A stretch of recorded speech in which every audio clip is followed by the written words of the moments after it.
Welcome back to the Twin Rose YouTube channel. I am Sakshi with you and आज हम कर रहे हैं अपनी साइकोलॉजी की रैपिड रिवीजन सीरीज का आखिरी chapter which is social influence and group processes. तो सबसे पहले आ जाता है what is a group, right? So a group is defined as an organised system, a social unit जिसमें टू और मोर इंडिविजुअल्स होते हैं, नंबर वन, जो कि इंटरेक्ट करते हैं, नंबर टू, ये कि इंटरडिपेंडेंट होते हैं, राइट? इनके कॉमन गोल्स एंड मोटिव्स होते हैं, number four, they have a set of role relationships and they have norms, so 5 and 6, right? तो अगर इन्हीं कैरेक्टरिस्टिक्स को हम थोड़ा एक्सप्लोर करके बोले तो ग्रुप के ये फीचर्स होते हैं। पहला, it is a social unit जिसमें एटलीस्ट दो या दो से ज्यादा लोग होते हैं जिनका ये परसेप्शन होता है कि वो उस ग्रुप का पार्ट है। This is very important, they perceive themselves as being a part of that group and यही परसेप्शन उस ग्रुप को अपनी यूनिक आइडेंटिटी देता है। दूसरा, ये जो लोग हैं जो साथ में हैं ग्रुप में, इनके कुछ कॉमन मोटिव्स एंड गोल्स होते हैं जिनको वो पूरा करते हैं ग्रुप में साथ में काम करके, राइट? तीसरा, ये लोग इंटरडिपेंडेंट होते हैं, यानी जो एक इंसान करेगा ग्रुप का वो दूसरे इंसान पे भी या उसके लिए जो कॉन्सिक्वेंस आएगा उस पे उसका कुछ ना कुछ रिलेशन उसका होगा या इफेक्ट होगा, राइट? नेक्स्ट, इंडिविजुअल्स जो एक ग्रुप में होते हैं, they try to satisfy a need through their joint association. तो कुछ ऐसी नीड्स एंड गोल्स होते हैं जो आप अकेले परस्यू नहीं कर सकते, तो ग्रुप में लोग आके अपने जॉइंट एसोसिएशन के थ्रू उस नीड को, उस गोल को सेटिस्फाई करने की कोशिश करते हैं, ठीक है? सो ग्रुप में जो लोग होते हैं वो एक दूसरे से इंटरेक्ट करते हैं डायरेक्टली और इनडायरेक्टली, राइट? अगली चीज क्या है, ग्रुप में जो एक इंडिविजुअल्स होते हैं, इनके जो इंटरेक्शंस होते हैं, एक दूसरे से बातचीत होती है, जो भी होता है, उनको स्ट्रक्चर करते हैं या उनको गवर्न करते हैं कुछ रूल्स एंड नॉर्म्स। ओके, अब ये हम आगे पढ़ेंगे कि रूल्स क्या होते हैं, बट अभी के लिए नॉर्म्स क्या होते हैं। नॉर्म्स बेसिकली ऐसे अनरिटन या रिटन, एक्सप्लिसिट या इम्प्लिसिट रूल्स होते हैं जो हमें बताते हैं कि ग्रुप में कैसे बिहेवियर करना है, what is the expectation to behave in the group and the behaviours that are expected from the group members. Okay, तो ये होता है ग्रुप। अब ग्रुप एक कलेक्शन ऑफ इंडिविजुअल्स होता है, बट और भी कलेक्शन ऑफ इंडिविजुअल्स होते हैं, उनसे हम ग्रुप को अलग कर सकते हैं, डिफरेंशिएट कर सकते हैं on the basis of the characters we just studied. तो ये और दूसरे कलेक्शन ऑफ पीपल क्या होते हैं? पहला होता है crowd. Crowd is a collection of people who may be present at a place और सिचुएशन बाय चांस। अगर एक कलेक्शन ऑफ पीपल है जो एक जगह पे एक टाइम पे by chance due to random luck present है, उसको हम कहते हैं क्राउड। जैसे आज शनि बाजार में जितने भी लोग प्रेजेंट होंगे वो एक भीड़ है, it's a crowd, it's not a group.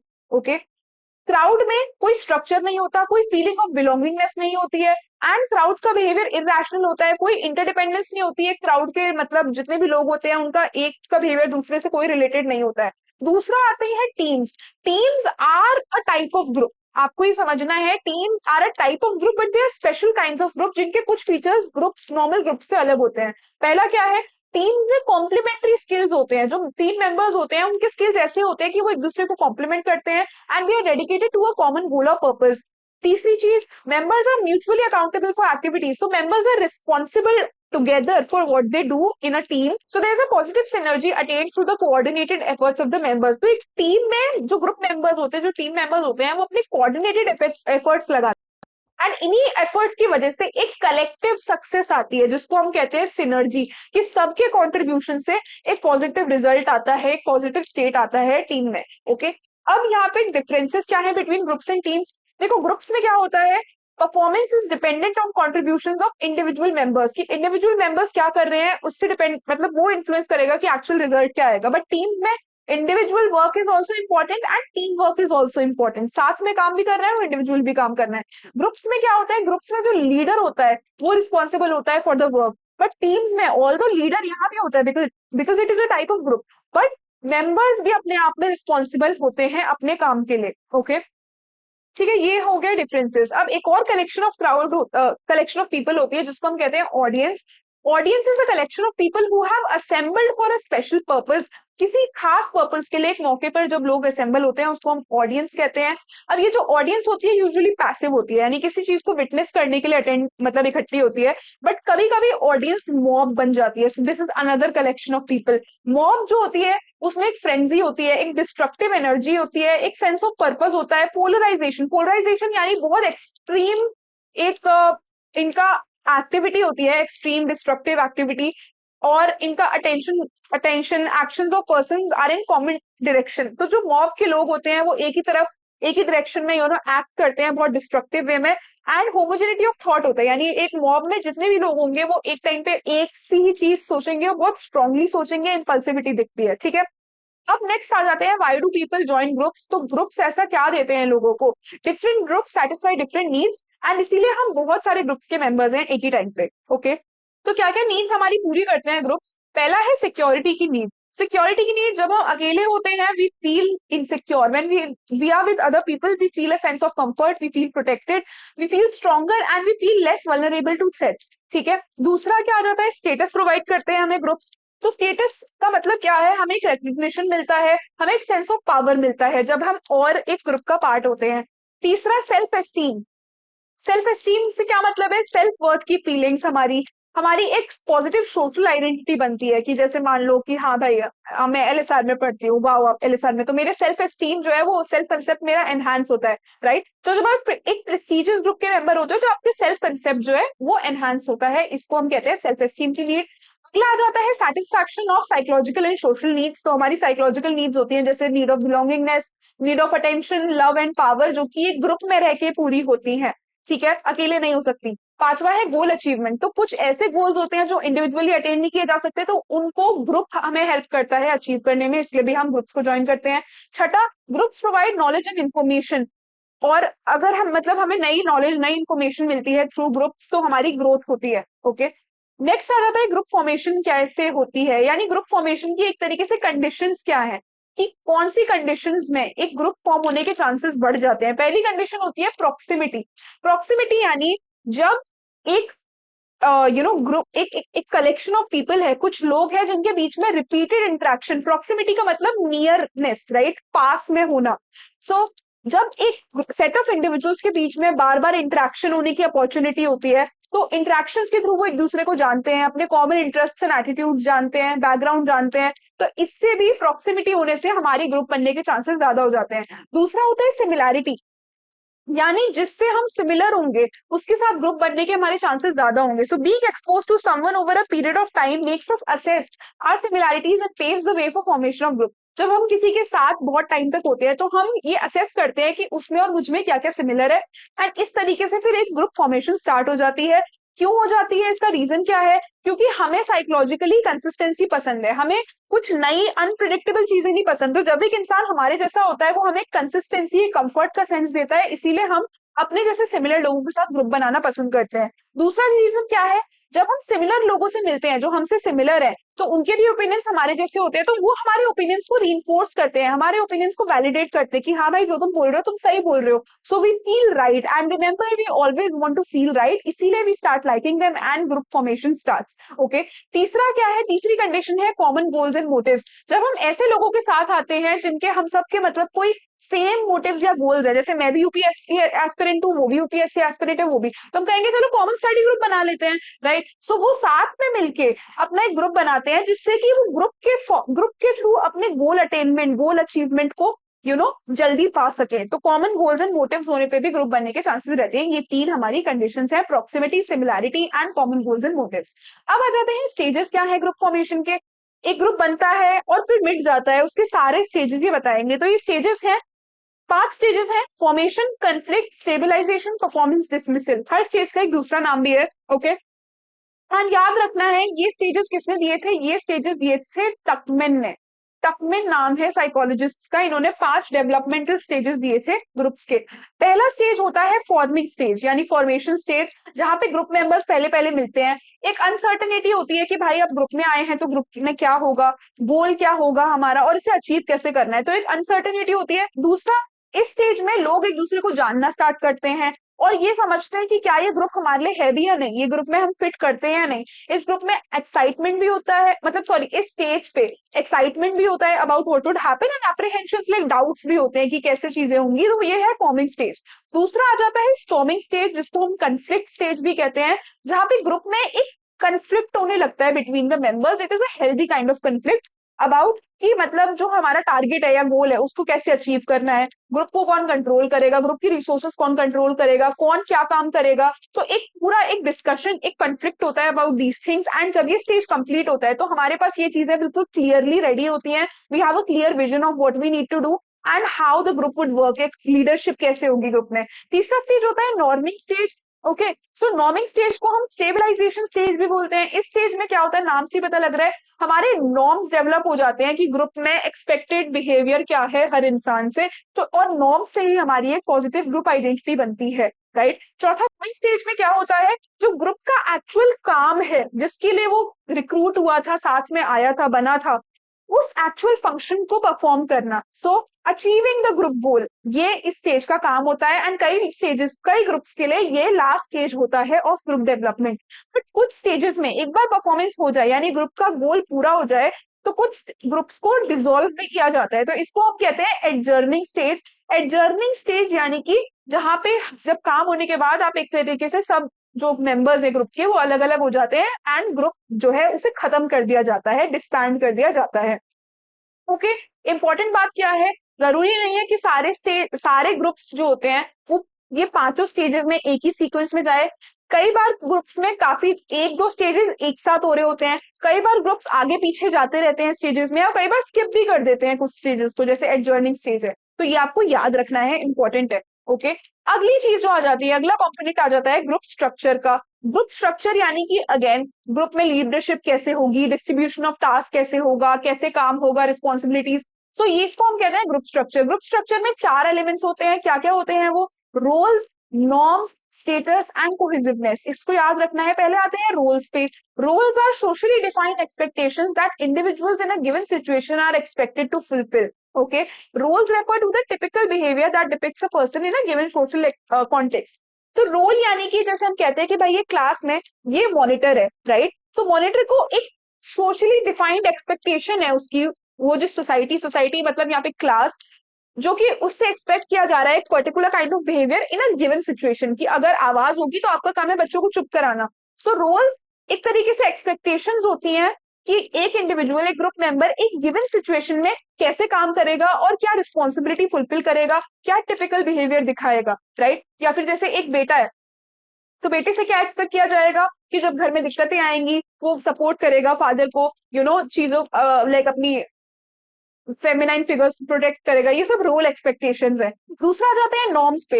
Norms क्या होते हैं, नॉर्म्स हमने बात कर ली थी, they are expected standards of behaviours and belief that are established, agreed upon and enforced by group members. अब ये समझना है आपको कि रोल्स जो होते हैं हर ग्रुप मेंबर के लिए डिफरेंट होते हैं, नॉर्म्स जो होते हैं वो सबके लिए कॉमन होते हैं इन द ग्रुप। तो ये कुछ ऐसे स्टैंडर्ड्स ऑफ बिहेवियर्स हैं, जैसे कलेक्टिविस्टिक फैमिलीज में क्या होता है कि बड़ों के खिलाफ आवाज नहीं उठानी है, this is a norm, it has been established by the members, family members, सारे फैमिली मेंबर्स से अग्री करते हैं एंड इसको फॉलो करते हैं। तो ये कुछ अनस्पोकन रूल्स होते हैं, ओके, जो हमारे बिहेवियर को गाइड करते हैं। एंड नेक्स्ट है स्टेटस। स्टेटस यानी कि ग्रुप मेंबर्स की आपस में सोशल पोजीशन क्या है विद इन द ग्रुप, की कोई किसी की पोजीशन ऊपर है, किसी की पोजीशन नीचे है। So relative social position given to group members by others within the group. Okay, अब ये जो पोजीशन या स्टेटस है ये एस्क्राइब भी हो सकता है, अचीव भी हो सकता है। एस्क्राइब मतलब जब ये सीनियोरिटी के बेसिस पे दिया जाता है कि ये हमारे सीनियर है, ये हमारे बड़े हैं, ये हमारे छोटे हैं। एंड एक ये अचीव भी हो सकता है कि नहीं भाई he is the top performer, he is the most skilled member of the team. So achieve status भी हो सकता है, एस्क्राइब स्टेटस भी हो सकता है। ओके, अब ये क्या कह रहे हैं, चौथा जो हमारा कॉम्पोनेंट है इंपॉर्टेंट है, ये है कोहेसिवनेस। कोहेसिवनेस मतलब जो ग्रुप मेंबर्स के बीच में एक बाइंडिंग, एक टुगेदरनेस की फीलिंग होती है कि हम हैं, एक म्यूचुअल अट्रैक्शन होता है बिटवीन ग्रुप मेंबर्स, राइट, जिसकी वजह से जो लोग हैं ग्रुप के वो एक अपने आप को एज वन सिंगल यूनिट देखते हैं और इसीलिए वो एक ही तरीके से थिंक फील एंड एक्ट भी करते हैं, right. So they are not isolated individuals, they see themselves as a part of this group. So this we feeling और this team spirit is cohesiveness. Cohesiveness important क्यों है, क्योंकि यही एक तरीके से ग्लू होता है एक ग्रुप का, जो लोगों को बांध के रखता है उस ग्रुप में, right. Now the thing is, अगर एक बहुत मतलब कोहेसिव ग्रुप को छोड़ना मुश्किल है, एंड कोई अगर ग्रुप ऑलरेडी कोहेसिव है तो उसमें नए मेंबर का एंटर करना भी मुश्किल है, क्योंकि एग्जिस्टिंग मेंबर्स में ऑलरेडी बहुत स्ट्रॉन्ग म्यूचुअल अट्रैक्शन है। अच्छा, इसी से रिलेटेड एक फिनोमिनन है, इंपॉर्टेंट है, याद रखना है, ग्रुप थिंक। आपको जिन ग्रुप्स में कोहेसिवनेस बहुत एक्सट्रीम पे चली जाती है उनमें एक फिनोमिनन होता है ग्रुप थिंक का। ओके, अब ये ग्रुप थिंक का किसने दिया था, इसको किसने बोला था कि ये होता है, अर्विंग जैनिस। नाम याद रखना है, अर्विंग जैनिस ने पहली बार इसकी बात की थी। इन्होंने क्या कहा था कि इस फिनोमिनन में क्या होता है, जब कोहेसिवनेस बहुत हाई होती है और कोई डिसीजन लेना होता है तो सारे मेंबर्स के बीच में ऐसा लगता है कि बिल्कुल क्लियर कंसेंसस है, अनअनानिमस एग्रीमेंट है, कि सब लोग बिल्कुल एक ही ओपिनियन है किसी डिसीजन को लेके सबका। ठीक है, सो हर मेंबर को लगता है कि सारे मेंबर्स जो हैं सबका एक ही ओपिनियन है, एक ही डिसीजन है किसी चीज को लेके। एंड इसीलिए कोई भी अगर किसी का थोड़ा कंफ्लिक्टिंग ओपिनियन होता भी है तो वो उसे एक्सप्रेस नहीं करते, क्योंकि उन्हें लगता है कि अगर वो एक्सप्रेस करेंगे तो ग्रुप की जो कोहेजन है, ग्रुप की एक जो वी फीलिंग है, वो बेटरे होगी या वो टूटेगी, या और उन्हें और जो ग्रुप मेंबर्स हैं उनको डिसलाइक करेंगे। तो इसीलिए सब कोई एक चीज को बोल के, मतलब एक चीज के बारे में या डिसीजन के बारे में सबका एक सिमिलर ओपिनियन होता है। अब इसकी वजह से क्या होता है कई बार कि गलत डिसीजंस ले लेता है ग्रुप एंड बहुत डिजास्टर्स कॉन्सिक्वेंसेज होते हैं। ग्रुप थिंक कौन से कैसे ग्रुप्स में ज्यादा होता है, ऐसे ग्रुप्स जो सोशली होमोजेनस होते हैं, जिनमें डाइवर्सिटी नहीं होती। जैसे मतलब मान लो बिल्कुल ही लेट्स से पूरे ग्रुप में 18 ईयर्स ओल्ड ही हैं, या पूरे ग्रुप में केवल वुमेन ही है, या पूरे ग्रुप में केवल एक रिलीजन के लोग हैं, तो सोशली होमोजेनस ग्रुप्स में होता है। बहुत कोहेसिव ग्रुप्स में होता है जो कि आइसोलेटेड होते हैं, औरों का लाइक आउटसाइडर्स से बिल्कुल इंटरेक्ट नहीं करते, जो कि ऑल्टरनेटिव्स कंसिडर नहीं करते, ट्रेडिशनली बस जो हम मानते आए हैं हम वही करेंगे। एंड जिनके पास एक ऐसा डिसीजन जिनको लेना होता है जिनकी बहुत हाई कॉस्ट या हाई फेलियर होते हैं, राइट। तो यहाँ पे वियतनामीज वॉर का एक एग्जाम्पल दिया है। अब ये बोल रहे हैं कि इसको मतलब इसको रिड्यूस करने की स्ट्रैटेजीज क्या है। पहली बात तो क्रिटिकल थिंकिंग एनकरेज करो, डिसएग्रीमेंट एनकरेज करो बिटवीन द ग्रुप मेंबर्स। दूसरा, ग्रुप मेंबर्स को एनकरेज करो कि alternative courses of actions, unconventional options दें। तीसरा, आउटसाइड एक्सपर्ट्स से फीडबैक लो। एंड चौथा, मेंबर्स को बोलो कि वो भी मतलब और लोगों से फीडबैक लें, राइट। ये चीज आ जाती है। Okay, next is type of groups. What are the types of groups? तो देखो, ग्रुप्स अलग अलग बेसिस पे हम अलग अलग टाइप्स के हो सकते हैं। तो पहला है primary and secondary groups, on the basis of कि वो कैसे बना ग्रुप, पर आपको उसकी मेंबरशिप कैसे मिली। दूसरा is formal and informal group, based on कितना एक्सप्लिसिट या इम्प्लिसिट उसके फंक्शंस हैं। एंड तीसरा is in group and out group. सबसे पहले हम पढ़ेंगे प्राइमरी एंड सेकेंडरी ग्रुप। देखो, प्राइमरी ग्रुप जो होते हैं वो प्री एग्जिस्टिंग फॉर्मेशंस होते हैं जिनको हमने चूज नहीं किया होता, इनकी मेंबरशिप हमें एज इट इज मिली होती है। जबकि सेकेंडरी ग्रुप्स को हम अपनी चॉइस से कॉन्शियसली ज्वाइन करते हैं। जैसे हमारी फैमिली, हमने चूज नहीं किया कि हमें इस फैमिली में पैदा होना है, हम बस हो गए, हमें as it is pre existing मिल गई है फैमिली। ओके, फिर ये पहला पॉइंट है कि आपको प्री एग्जिस्टिंग था या आपने चॉइस से ज्वाइन किया। दूसरा पॉइंट क्या है? इंटरेक्शन के बारे में। प्राइमरी ग्रुप में फेस टू फेस इंटरेक्शन होता है, जैसे फैमिली में हम फैमिली मेंबर से डायरेक्टली बात करते हैं, एंड मेंबर्स के बीच में क्लोज फिजिकल प्रॉक्सिमिटी होती है, वार्म इमोशनल बॉन्ड्स होते हैं। जबकि जो हमारा सेकेंडरी ग्रुप होता है उसमें ऐसा नहीं होता। तीसरा आ जाता है रोल्स। रोल्स यानी कि मतलब कैसे काम होता है। सो देखो, प्राइमरी ग्रुप जो होते हैं उनका बहुत इंपॉर्टेंट रोल होता है इन एन इंडिविजुअल्स फंक्शनिंग। ये बहुत सेंट्रल होते हैं एक इंडिविजुअल की लाइफ में, उसकी वैल्यूज और आइडियल्स को डेवलप करवाते हैं। ठीक है, जबकि सेकेंडरी ग्रुप्स का इतना इफेक्ट नहीं होता क्योंकि हम लाइफ में बाद में ज्वाइन करते हैं। फिर रिलेशनशिप्स कैसे होते हैं? अगेन, जो हमने अभी अभी पढ़ा कि प्राइमरी ग्रुप में बहुत वार्म इमोशनल बॉन्ड्स होते हैं, प्रॉक्सिमिटी होती है। बट सेकेंडरी मेंबर्स जो होते हैं, सेकेंडरी ग्रुप के मेंबर्स जो होते हैं, उनमें उनके रिलेशनशिप्स थोड़े इम्पर्सनल होते हैं, इनडायरेक्ट होते हैं, और इतनी जल्दी जल्दी वो इंटरेक्ट नहीं करते, फ्रीक्वेंटली इंटरेक्ट नहीं करते, लेस फ्रीक्वेंट इंटरेक्शन उनके होते हैं। चौथा आ जाता है बाउंड्रीज का। बाउंड्रीज जो होती हैं प्राइमरी ग्रुप्स की, वो लेस परमिएबल होती हैं। आप उनको अपनी मर्जी से ज्वाइन या छोड़ नहीं सकते कि ओ ये मैं इस फैमिली का पार्ट हूँ, आज से मैं इस फैमिली का पार्ट नहीं हूँ, मैं मर गया आप लोगों के लिए, वो नहीं हो सकता। तो लेस परमिएबल बाउंड्रीज होती हैं as compare to secondary groups, जिनको आप ज्वाइन भी कर सकते हो, लीव भी कर सकते हो। फॉर एग्जाम्पल, एक ऑर्गेनाइजेशन। ओके, आ जाता है फॉर्मल एंड इनफॉर्मल ग्रुप्स। ये इनका बेसिस ऑफ डिफरेंस क्या है? The degree to which the functions of the groups are stated explicitly और फॉर्मली। अगर एक ग्रुप के फंक्शंस एंड वर्किंग को एक्सप्लिसिटली एंड फॉर्मल रूल्स में स्टेट किया जा रहा है तो वो फॉर्मल ग्रुप होता है, एंड अगर नहीं किया जा रहा तो इनफॉर्मल ग्रुप होता है।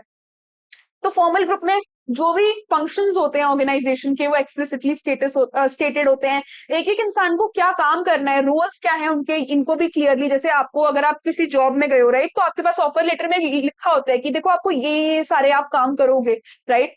एंड दूसरी एक और चीज आ जाती है रिगार्डिंग द स्ट्रक्चर, कि फॉर्मल ग्रुप्स में एक स्पेसिफिक स्ट्रक्चर होता है based on specific laws, specific rules, definite roles होते हैं मेंबर्स के, सेट ऑफ नॉर्म होते हैं जो कि फ्लेक्सिबल नहीं होते। ऑन दी अदर हैंड जो हमारे इनफॉर्मल ग्रुप्स होते हैं उनमें कोई इतने कड़े नॉर्म्स नहीं होते, अनरिटन नॉर्म्स होते हैं, राइट। एंड कोई स्पेसिफिक ऐसे पत्थर की लकीर वाले रूल्स या लॉज पे नहीं रन करते इनफॉर्मल ग्रुप, जैसे दोस्तों का ग्रुप है या फिर फैमिली मेंबर्स हैं। एंड क्लोज रिलेशनशिप होता है, फॉर्मल रिलेशनशिप नहीं होता बिटवीन द मेंबर्स। लास्ट आ जाता है in group and out group. In group यानी हम, आउट ग्रुप यानी वो। सो इंडिविजुअल्स, जैसे हम अपना देखते हैं ना कि मैं एक इंसान हूँ दूसरा दूसरा इंसान है, so individuals also compare the group to which they belong versus the group they do not belongs, right. तो जैसे मतलब ये मेरी टीम है, वो उनकी टीम है। सो इन ग्रुप यानी हमारा अपना ग्रुप, आउट ग्रुप यानी किसी मतलब जो अपना ग्रुप नहीं है, दूसरा ग्रुप है, ठीक है। और ये किसी भी कंटेक्स्ट में हो सकता है, राइट। इन ग्रुप्स को हम वी से रेफर करते हैं कि हम, एंड आउट ग्रुप मेंबर्स को हम दे, वो लोग, यानी हम है एंड वो है, राइट। एंड ये जो वर्ड्स हैं ये यही डिनोट कर रहे हैं कि जो इन ग्रुप के मेंबर्स हैं उनको हम देखते हैं कि जैसे मेरे साथ के जो लोग हैं हम समझेंगे कि ये हम सब सिमिलर हैं।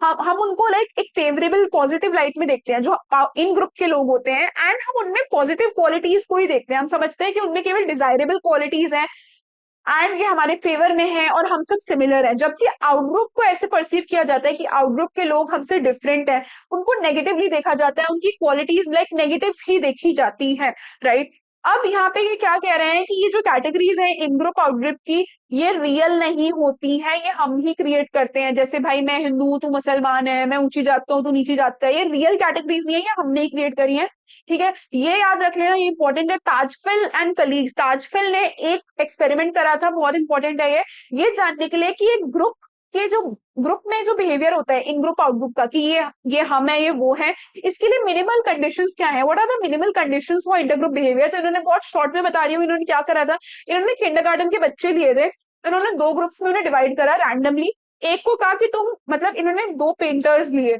और एक पेंटर था ए, दूसरा था बी। तो एक को कह दिया कि तुम ए मतलब तुम ए पेंटर के ग्रुप में हो और तुम बी पेंटर के ग्रुप में हो। मतलब बहुत ही trivial criteria of dividing groups, जिसका कुछ मतलब भी नहीं है, कॉम्पिटिटिव क्राइटेरिया भी नहीं है। एंड फिर इन्होंने कहा कि अच्छा आपको ना बेसिकली मनी डिस्ट्रीब्यूट करना है और लोगों को, हर इंसान को बोला। तो इन्होंने ये देखा कि जो ज्यादातर बच्चे हैं उन्होंने केवल जो अपने जैसे ए ग्रुप का बच्चा है तो उसने ए ग्रुप वाले बच्चों को ही पैसे दिए, राइट। जिसका मतलब ये है कि देखो एक ग्रुप बनाया गया इतने इतने बेकार बेसिस पे, जिसका मतलब कोई बेसिस भी नहीं है। ऐसा भी नहीं है कि तुम कंपटीशन में हो या कुछ है, बट जैसे ही एक ग्रुप बना दिया, आपको बोल दिया आप इस ग्रुप में हो और आप इस ग्रुप में हो, तो वो वी एंड देम वाली फीलिंग आ गई। So this is the minimal condition for intergroup behaviour, okay. अब अगली बात आती है influence of group on individual behaviour. यहाँ पे हम दो फिनोमिनन यहाँ पे मतलब पढ़ेंगे, और ऑनेस्टली एक ही पढ़ेंगे बट दूसरा बहुत शॉर्ट में है। तो उन्होंने कहा है कि groups influence individual behaviour also. तो दो फिनोमिनन है, पहला है सोशल फैसिलिटेशन। सोशल फैसिलिटेशन की बस डेफिनेशन याद रखनी है। Social facilitation happens when an individual is performing an activity alone in presence of others. जैसे आप एक मैराथन में हो, आप भाग अकेले ही रहे हो बट आपको और लोग देख रहे हैं, राइट। या फिर आप डांस कर रहे हो बट और लोग आपको देख रहे हैं, आप स्टेज पे हो, राइट।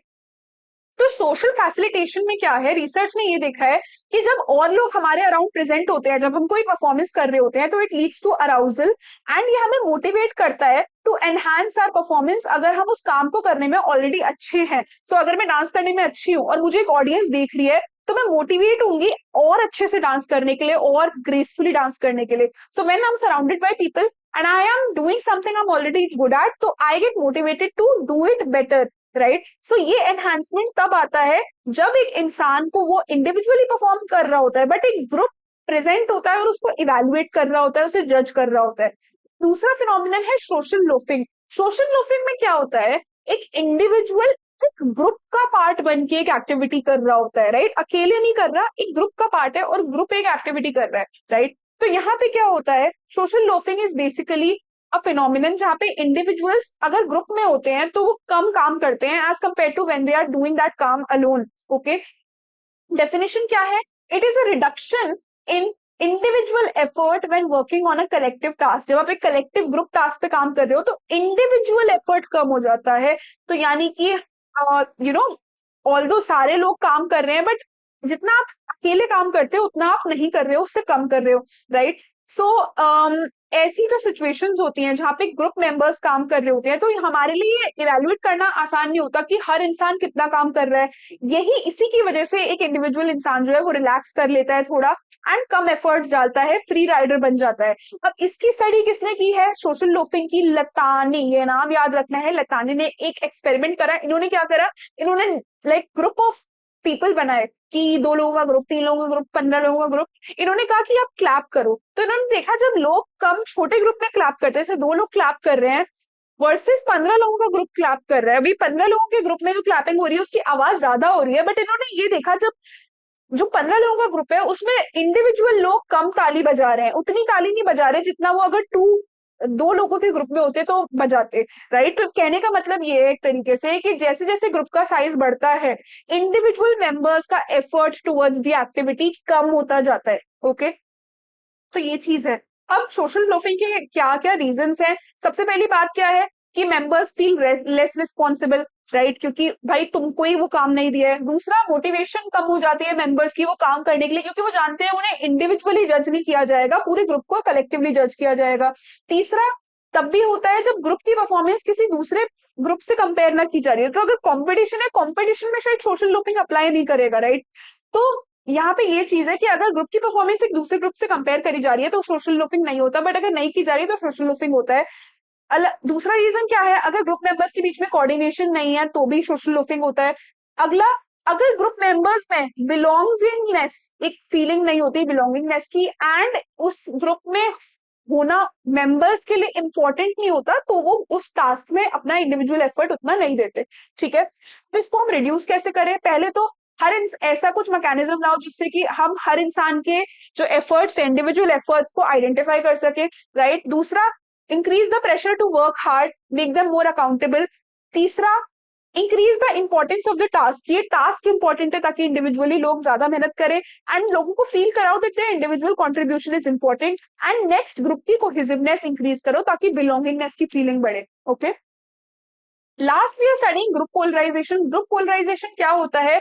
बेसिकली पोलार, पोलार मतलब एक्सट्रीम। तो जब एक ग्रुप, एक इंडिविजुअल उतना एक्सट्रीम डिसीजन नहीं लेगा जितना ग्रुप में बहुत सारे लोग साथ में मिलकर एक एक्सट्रीम डिसीजन ले लेते हैं। So group polarisation refers to a phenomenon where groups are more likely to take extreme decisions than individual alone. So मान लो एक चोर पकड़ा गया है, एंड अगर एक अकेला इंसान वहां पे होगा वो कहेगा ठीक है इसको समझा बुझा के जाने दो, बट एक पूरा ग्रुप ऑफ इंसान होगा ना, मतलब बहुत सारे लोग होंगे, तो वो उसे पीटना स्टार्ट कर देंगे। तो बेसिकली यही बात है कि ग्रुप्स में जब लोग होते हैं तो वो ज्यादा एक्सट्रीम डिसीजंस लेते हैं, ज्यादा डिस्ट्रक्टिव डिसीजंस लेते हैं एज कम्पेयर टू जितना एक इंसान अकेले लेगा। ओके, अब ये क्या कह रहे हैं कि it is the strengthening of the group's initial position as a result of group interaction and discussion which is referred to as group polarisation. तो जो ग्रुप के लोगों में अगर एक इंडिविजुअल जो ग्रुप मेंबर्स हैं उनकी इनिशियल पोजीशन, इनिशियल ओपिनियन और एक्सट्रीम बन जाता है जब वो आपस में इंटरेक्ट कर लेते हैं, लोग डिस्कस कर लेते हैं, इसी को हम ग्रुप पोलराइजेशन कहते हैं। बहुत एक्सट्रीम पोजीशन, बहुत स्ट्रॉन्ग डिसीजंस ले लेते हैं। अब ये क्यों होता है? 3 रीजन है इसके। पहला ये है कि जब आप एक ग्रुप में होते हो, आप लाइक माइंडेड लोगों के साथ होते हो, तो जो आपका डिसीजन या जो आपका ओपिनियन है, आप उसके फेवर में नए नए लॉजिक सुनते हो कि ये सही क्यों है, इसकी नई नई आर्ग्यूमेंट सुनते हो, तो आपकी जो आर्ग्यूमेंट, आपका जो ओपिनियन है वो और स्ट्रांग हो जाता है। नंबर 2, बैंड वेगन इफेक्ट होता है। बैंड वेगन इफेक्ट यानी when we feel that what we feel is accepted और felt by everyone else also. Public भी यही मानती है जो मैं मानती हूँ। राइट, सो अगर मुझे लगता है सिगरेट पीना अच्छी बात नहीं है, मुझे ऐसा बिलीव है कि भाई मोस्ट ऑफ द लोग यही मानते हैं कि सिगरेट पीना अच्छा नहीं है, जबकि ऐसा नहीं है। सो जब यू नो आप एक ग्रुप में होते हो एंड आपके आसपास के लोग भी सेम चीज बोल रहे होते हैं, तो आपको लगता है कि भाई हाँ जो मैं बोल रहा हूँ वो सामने वाला भी, मतलब और लोग, पब्लिक भी यही मानती है, तो ये सही है। एंड तीसरा क्या है? तीसरा is in group effect. In group effect नहीं है, मतलब बता रही हूँ मैं कि जब आप एक साथ लोगों के साथ हो, राइट, एंड सबका एक एक ओपिनियन है वो सिमिलर है, तो आपको लगता है कि हम लोग इन ग्रुप में, राइट, जो लोग हमें सिमिलर लगते हैं, याद है हमारा उनसे ग्रुप बन जाता है एक साइकोलॉजिकल, एंड हम सोचते हैं ये लोग इन ग्रुप है, राइट, हम सब एक ग्रुप में है, so we are the in group. तो ऐसा में क्या होता है, जब हमारा इन ग्रुप होता है उसकी वजह से हमारी एक पॉजिटिव ग्रुप आइडेंटिटी बन जाती है, और जब हम एक ग्रुप में होते हैं तो क्या होता है, हम कंफॉर्मिटी दिखाते हैं, यानी जो ग्रुप बोल रहा है हम उसी के हिसाब से चलते हैं। एंड इसलिए क्योंकि ग्रुप में इंडिविजुअल लोगों के सिमिलर ओपिनियन है, तो वो एक दूसरे के साथ कंफर्म होके और स्ट्रेंथन हो जाते हैं और एक्सट्रीम बन जाते हैं वो ओपिनियंस। तो ये रीजन है हमारा पोलराइजेशन का। इसी के साथ हमारा चैप्टर 7 एंड साइकोलॉजी का सिलेबस हुआ खत्म। साइकोलॉजी के बोर्ड एग्जाम में छोड़ देना। आई wish you all the best and I have all the faith in you guys. If you still have any comments, you can reach out in the comments, and bye bye. Do subscribe to the Twin Bros channel if you haven't already.